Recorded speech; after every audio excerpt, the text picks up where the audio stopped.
Here's the deal for me. I don't know why you would sell the golden goose. You're going to see price appreciation. It's going to happen. Post price appreciation, just like Ethereum and a lot of these other projects, there's going to be a flood of people that come to this ecosystem to build applications and ways to generate additional value using the asset. If you sell it before that happens, you're going to be like David Schwartz selling your, 40,000 Ethereum to put a roof on your house at $1. And again, I'm not trying to dissuade people or from taking profits. You never go broke taking profits. One of the people earlier said, I just want to take my original investment back out. Cool. I think that's a great way to go about it.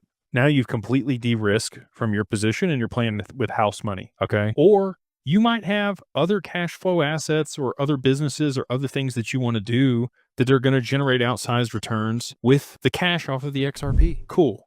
I get that. I would argue that this is going to be the most lucrative asset over the long term that you could possibly hold. And that's why I think banks and institutions, and the BIS in particular, is going to designate it a tier 1 asset. And once they do that, these banks are going to want to make money on their XRP. They're not going to want it to sit idle all the time. They want to be able to leverage it, just like they do their cash and other assets on their balance sheet. So they're going to be incentivized to fund DeFi applications and development on chain on the XRPL. The amount of people that are going to be working on this chain from an institutional development standpoint is going to be absurd post price appreciation. But it's going to take a little bit of time for all that to get up to scale. We've already seen Flare, we've already seen Doppler, we've already seen Midas, we've already seen us. There's some other people that are building out applications, not necessarily in an institutional manner, but in a DeFi capacity that I think will eventually get rolled into an institutional manner over the long term. We want to be that bridge.